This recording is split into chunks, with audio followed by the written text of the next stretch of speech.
Walt Disney An American Original, Section 3, Chapter 13. Before we begin, I just want to say thank you very much for participating.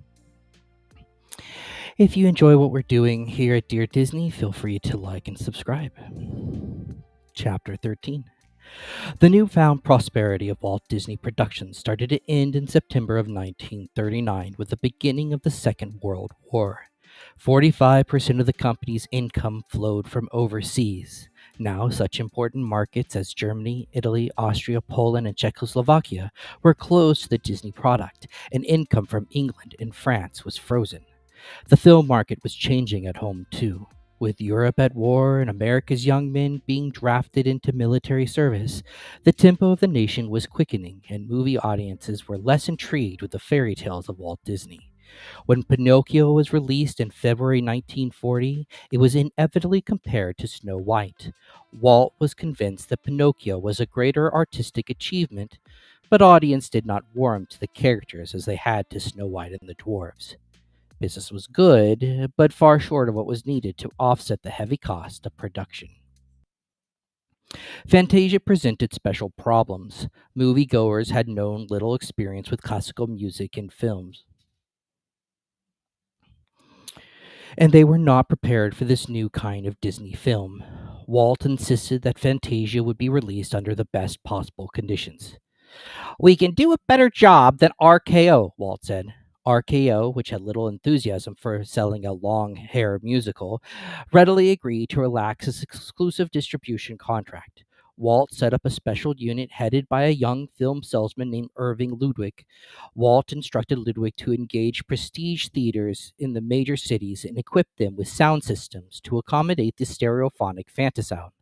The theaters were also outfitted with special lighting and curtain control so that each sequence in the film would be presented as an individual unit. The theater staffs were hired and trained by Disney. Fantasia opened November 13th, 1940, at New York's Broadway Theater, the same place, then named the Colony, where Mickey Mouse had made his debut in Steamboat Willie. Movie critics generally hailed Fantasia for its imaginative innovation. Classical music critics looked down their noses. Audiences were responsive both in New York and Los Angeles, where the film played the Carthay Circle. In San Francisco, a projection booth had to be built in the Geary Theater, which normally presented stage attractions. Walt was nervous at the opening in San Francisco, which was the headquarters for his creditor, the Bank of America. He remarked to Ludwig, "There will be a lot of bankers here tonight. Be sure to tell them we're doing very well with this picture." The film succeeded in its initial engagements. It also opened in Boston, Cleveland, Chicago, and Detroit with full stereophonic sound.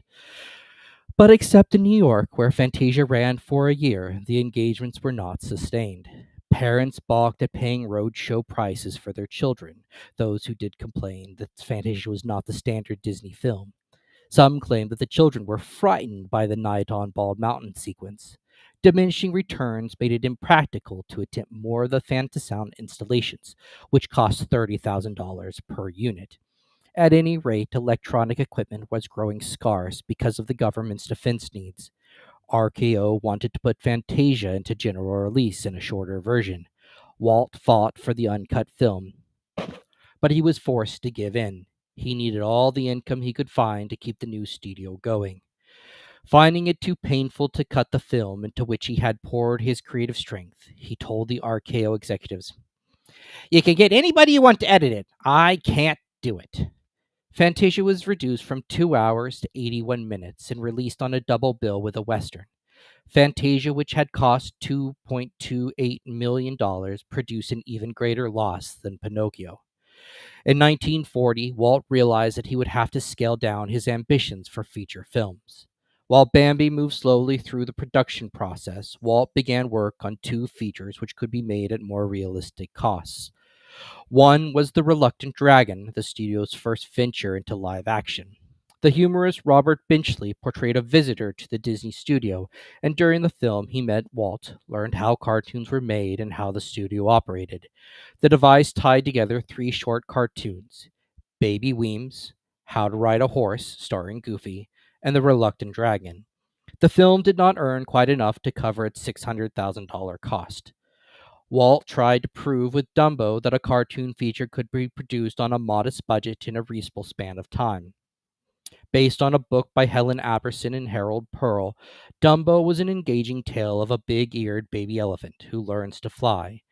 The simplicity of the story became evident to one of the Disney animators, Ward Kimball.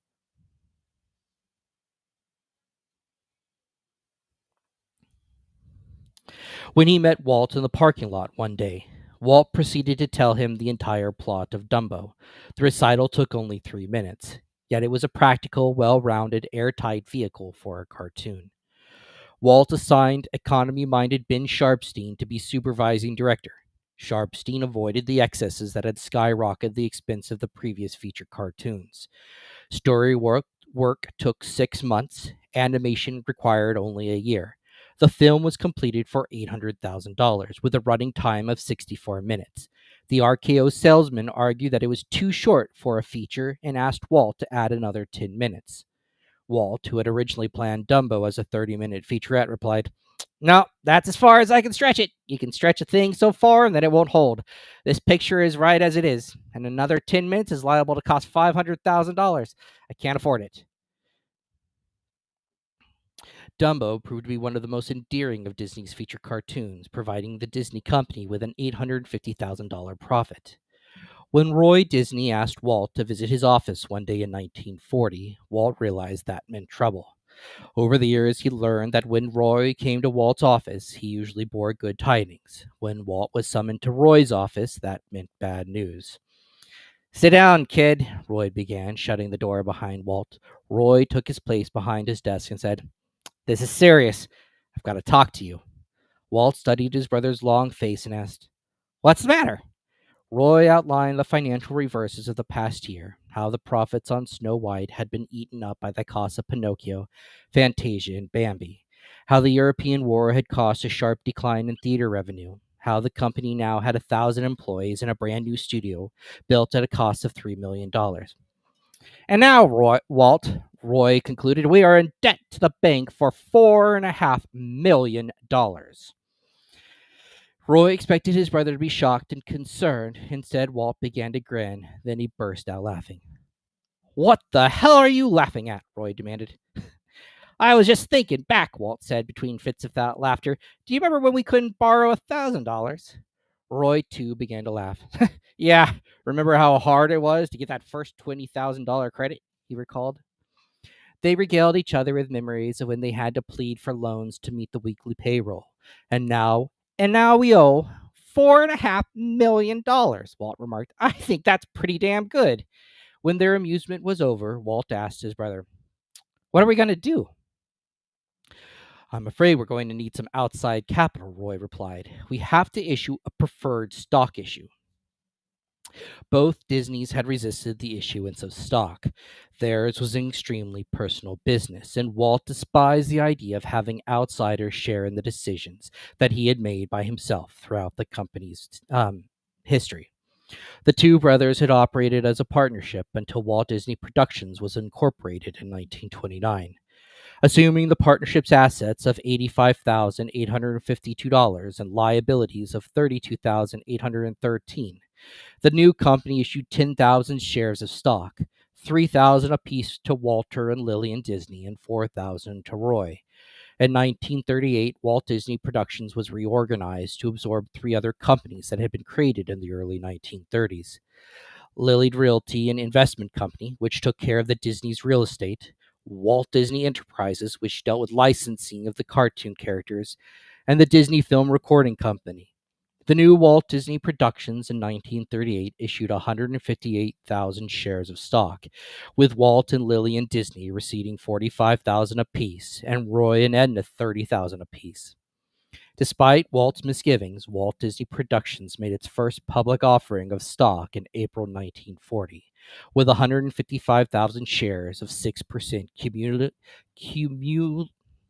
cumulative convertible preferred stock at $25 per par value, and 600,000 shares of common stock at $5.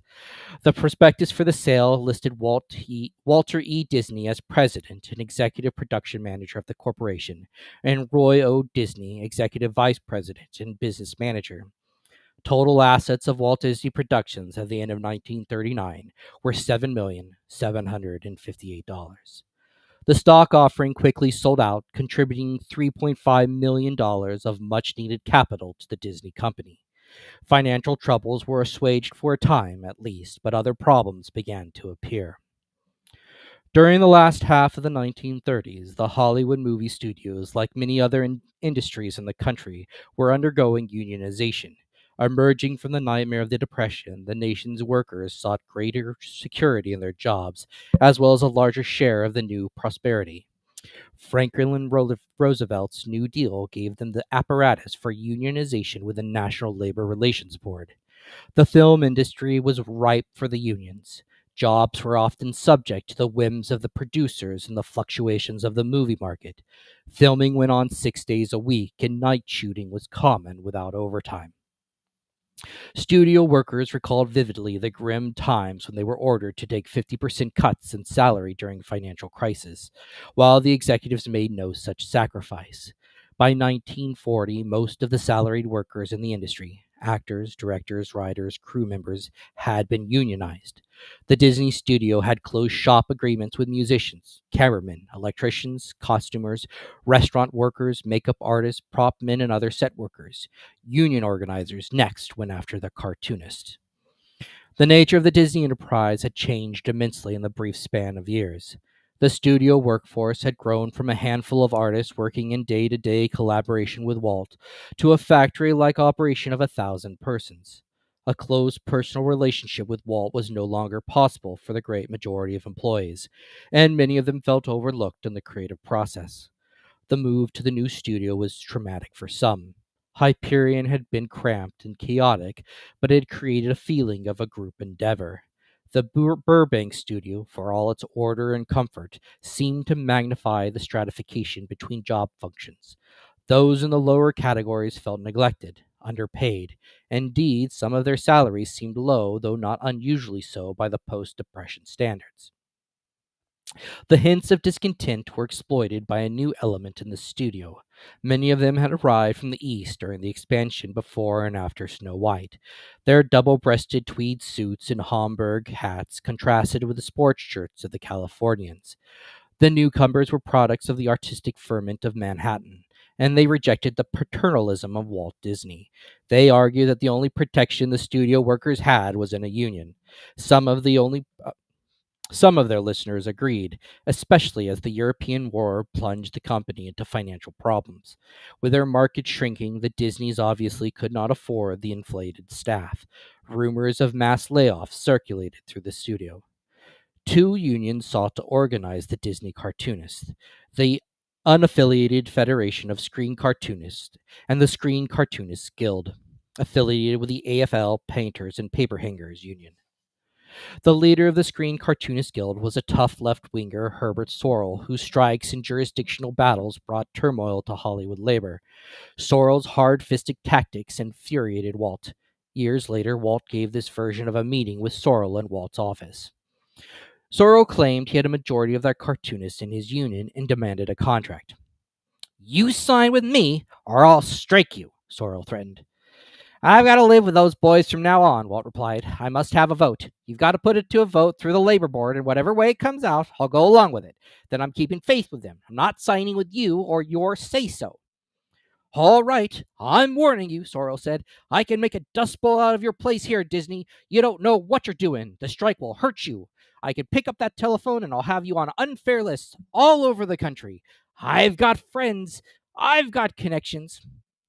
"That may be," Walt said, "but I've got to live with myself. I can't sign these boys to you. I have no right to. They have to come to me with the other union and claim you don't have them. A vote will prove it." Walt decided to take the matter directly to his employees. In February 1941, he addressed studio meetings about the real crisis we're facing, a crisis that's going to vitally affect the future security of all of us. He warned his listeners, Everything you're going to hear is entirely from me. There's no gag meaning or anything to write this thing. It's all me, and that will probably account for some of the poor grammatical construction and the numerous two syllable words. He began by telling of the storms he had weathered during the 20 years of the cartoon business. He delivered his credo. I've had a stubborn, blind confidence in the cartoon medium, a determination to show the skeptics that animated cartoon was deserving of a better place, that it was more than a mere filler on the program, that it was more than a novelty, that it could be one of the greatest mediums of fantasy and entertainment yet developed. He told of his hungry years, how he and Roy sold their cars and mortgaged everything to meet the payroll in 1928, how they refused to join other producers in enforcing a 50% pay cut in 1933. Over 7 years, almost 500,000 had been paid to Disney employees in bonuses and adjustments. He and Roy could have taken dividends worth 2.5 million. Instead, they invested everything back into the company. Walt outlined the hectic expansion following Snow White, the building of the new studio, the collapse of the foreign market, and the financial crisis it brought. Three solutions were offered: salary cuts for everyone, which might have caused panic; abandonment of feature production, which have laid off half the studio staff; selling a controlled interest to a major company or individual. Walt said he rejected all three, preferring to enforce economies that had helped to bring production costs down to more realistic levels. He went on to blow down rumors that had been circulating and to deny the new studio fostered a system of class distinction. One of the rumors was that girls were being trained to replace higher priced male artists. Not so, said Walt. The girls were being trained to make them more versatile employees, to prepare for the future when men might be drafted, and to give women equal opportunities with men. Walt also dealt with the much asked question: why can't Walt see more of the fellows? Why can't there be fewer supervisors and more Walt? He explained that the staff had grown too large for him to devote his attention to everyone, adding, it's my nature to be democratic. I want to be just a guy working in this plant, which I am. When I meet people in the hall, I want to be able to speak to them and have them speak to me and say, hello, with a smile. I can't work under any other conditions. However, I realized that it was very dangerous and unfair to the organization as a whole for me to get too close to everybody. This was especially true of new men. You all know that there are always those who try to polish the apple or to get their advancement by playing on sympathy. It is obvious that this is definitely unfair to the conscientious, hardworking individual who is not good at apple polishing. I know, and I am well aware of the progress of all the men have had after they reach a certain spot in this organization. And fellows, I take my hat off to results only. Walt concluded by citing the studio's heavy financial load, weekly operating costs of $70,000 to $90,000 in salaries, and by pointing out the employees' advantages in vacation, holidays, sick leave, etc. The remainder pep talk: the future of this business has never looked better, and I want you to know that I'm raring to go, and blunt realism. It's the law of the universe that the strong shall survive and the weak must fall by the way, and I don't care what idealistic plan is cooked up, nothing can change that. He closed by quoting his memorandum to the staff. The company recognizes the right of employees to organize and to join in any labor organization of their choosing, and the company does not intend to interfere with this right. However, the law clearly provides that matters of this sort should be done off the employer's premises and on the employee's own time, and in such a manner as not to interfere with production. It had been a rare performance by Walt Disney, an exercise in self revelation which had never happened before and never would again. That he would be so frank and open with his massed employees indicated how serious he considered the situation. Recent events had perplexed him. The descent of the company's fortunes, the disaffection of the portion of his workers, the threats from Sorrel. And the next months he often responded with raw emotion, saying and doing things he later realized were unwise. Some of his associates believed he was being ill served by advisors who considered a tough stance as the best policy. On May 29th, 1941, Walt was astonished to find a picket line in front of the studio. Herb Sorrell had called the Screen Artists Guild out on strike, claiming support of a majority of the Disney cartoonists, yet said 60% remained on the job. Of the 300 strikers, many were sincere believers in the principle of unionization. Some were concerned about the recent impending changes at the Disney studio and were convinced that a union was the best protection for their jobs. Some were radicals who seemed more interested in the strike itself than in the results it might bring. Walt at first took the strike lightly. On the second day, he stood inside the studio gate and shouted wry comments to those he recognized in the picket line. They'll be back in a couple days, he said. But they weren't. Herb Sorrell directed the strike from a tent pitched in the vacant lot across from the studio entrance, and he stepped up his campaign. Unable to shut down Disney production when other Unable to shut down Disney production when other unions refused to honor the picket line, Sorrell organized a secondary boycott of Technicolor, and he successfully stemmed the flow of film into the studio. Sorrell launched a propaganda campaign in union papers and leftist publications across the country, accusing Disney of being anti union and operating a sweatshop. The Anti Sorrell Federation of Screen Cartoonists was branded as a company union. Walt struck back with public statements and paid advertisements, almost with his fists. One day, as Walt parked his car inside the gate, one of his striking animators announced over the loudspeaker, "There he is, the man who believes in brotherhood for everybody but himself." Walt started taking off his coat and was stalking towards the gate when studio police intercepted him. He found it punishing to sit in negotiation meetings and listen to his own employees try to dictate conditions under which they wanted to work. In his public statements, he said naive things that were damaging to his own cause. Finally, out of frustration and dismay, he walked away from the strike, accepting an offer for a goodwill and filmmaking tour of South America. Before he left, he poured out his feelings in a letter to a newspaper columnist. To me, the entire situation is a catastrophe. The spirit that played such an important part in the building of the cartoon medium has been destroyed. From now on, I get my artists from the hiring hall of the Painters and Paper Hangers Union. Out of the 700 artists and assistants coming under this jurisdiction, 293 were on strike and 417 remained at work. The union refused to use the ballot to give the people here the right to determine their choice. And turning down the ballot, they said to use their own words. We might lose that way. If we strike, we know we will win. I was willing to sacrifice everything I had and would have fought to the last ditch had it not been for the fact that a lot of innocent people might have been hurt. It didn't take long to see that there wasn't a fair, honest chance of winning. The cards were all stacked against me. So far, the time being, I've capitulated. But believe me, I'm not licked. I'm incensed. The lies, the twisted half truths that were placed in the public prints cannot be easily forgotten. I was called a rat, a yellow dog employer, and an exploiter of labor. They took the salaries of my messenger boys and claimed them to be the salary of my artists. My plant and methods were compared to a sweatshop. And above all, I was accused of rolling in wealth. That hurt me the most. Well, the fact is that every damn thing I have is tied up in this business. The thing that worries me is that people only read headlines and never take enough time to follow through and find out the truth. I am convinced that this entire mess was communistically inspired and led.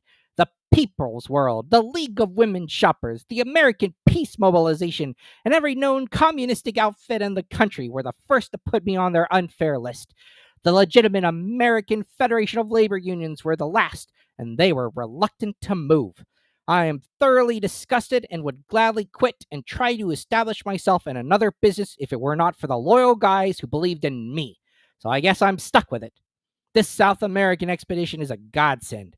I'm not so hot for it, but it gives me a chance to get away from this god-awful nightmare and to bring back some extra work into the plant. I have a case of the DDs, disillusionment and discouragement. By the time he returned from South America, the strike had been settled. Badly. The resolution brought even more problems, especially when the inevitable layoffs came from the slowing down of production. Strikers and non strikers had to be dismissed in a predetermined ratio, producing hardship and bitterness. Walt was on his travels when he heard of the strike settlement. One of his companions from the studio muttered comments against the strikers. Now, wait a minute, Walt interrupted. For whatever reason they did what they did, they thought they were right. We've had our differences on a lot of things, but we're going to continue making pictures, and we're going to find a way to work together. Afterward, he seemed to bear no bitterness towards most of the strikers, and some of them achieved important positions in the company in later years.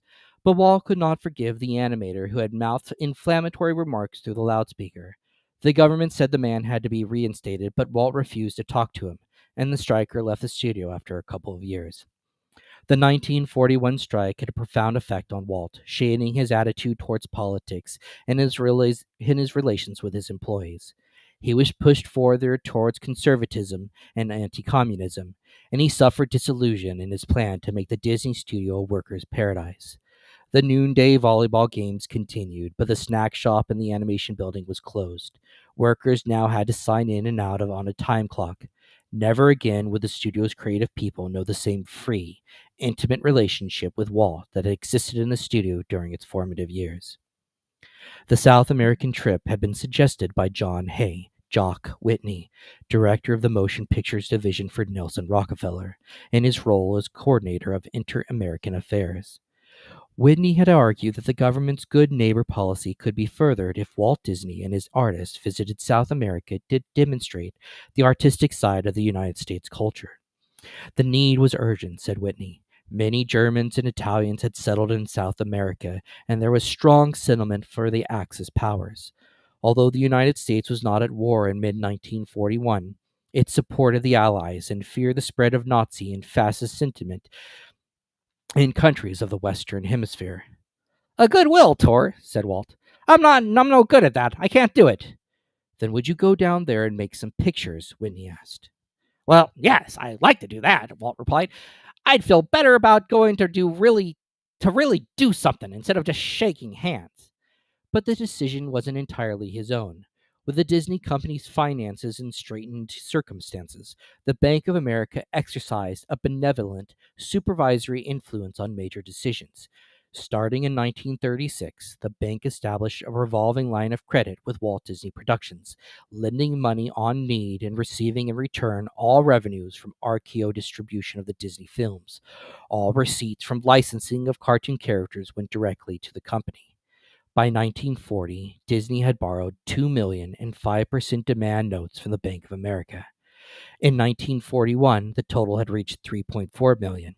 Hence, the bankers were eyeing Walt's future projects with greater care. How do we know Walt can make anything out of South America? Asked one of the bankers. How do we know that it might not turn out to be one of those propaganda things that won't make a dime in the theaters? The U.S. government made up for the bankers' reluctance. Jock Whitney reported to Walt that the government would underwrite the tour expenses up to $70,000 and would guarantee him $50,000 apiece for at least 4, perhaps 5, films based on the South American trip. The monies to be returned if the films made a profit in theatrical release. With the studio strike dragging on into the summer of 1941, Walt decided to go. He picked his traveling staff with care, asking each person individually and then assembling the entire group in his office and designating duties like a field general before battle. Norm Ferguson would be the producer director, Webb Smith, Bill Control, and Ted Sears would develop stories. Jack Miller, Jimmy Bodrero, and a married couple, Lee and Mary Blair, would help conceive the characters. Chuck Wolcott was in charge of music. Herb Ryman, an artist formerly with MGM, would study the landscapes, buildings, people. Larry and Janet Lansbury would work on animals and characterizations. Frank Thomas would collaborate with Fergie on animation. Jack Cutting, who had traveled in South America, would check on authenticity and advise on the foreign language versions. John Rose would handle administrative matters. The expedition of 17, Bill Control and Walt were accompanied by their wives, left Los Angeles on August 17, 1941. They flew across the country on a DC 3, which stopped for fuel and press conferences in Fort Worth, Nashville, and Jacksonville. The plane lacked air conditioning, and in each stop, cold air was pumped into the cabin. It soon dissipated after takeoff, and the passengers sweltered until the plane reached a cooler altitude. The cross-country trip to Miami required 24 hours, and the company stopped overnight at a resort hotel, then flew across the Caribbean in a Pan American Stratocruiser. The travelers realized the closeness of the war when the plane landed at British Islands during nighttime. The cabin's curtains had to be drawn, and the runways were unlighted. Luggage was carefully examined at each airport. The first stop on the South American continent was Belém, at the mouth of the Amazon, where the group visited a zoo and stayed overnight. Then on to Rio de Janeiro, where the work began. Walt told the American ambassador that he and his people were in Brazil to work and he wanted to limit the social events. Jock Whitney had arrived in Rio to help with the arrangements, and the Disney group was entertained by President Vargas at a lavish dinner. The days were full with visits to farms, zoos, schools, art galleries, and beaches to absorb the color and customs, then to nightclubs and festivals to see the dancing and hear the native music. After 3 weeks, the troupe moved on to Buenos Aires, where Whitney again assisted in relations with the government. Disney headquarters were established in the Alvear Palace Hotel, and a miniature studio was set up in the roof garden. In Argentina, as in Brazil, Walt Disney was lionized. Mickey Mouse and Donald Duck were immensely popular, and crowds followed Walt wherever he went. He was invited to an asado, or a barbecue, at a huge estancia, and the guests were outfitted in gaucho costumes. With his black hair and mustache and olive skin, Walt looked the perfect gaucho, and the Argentines were delighted.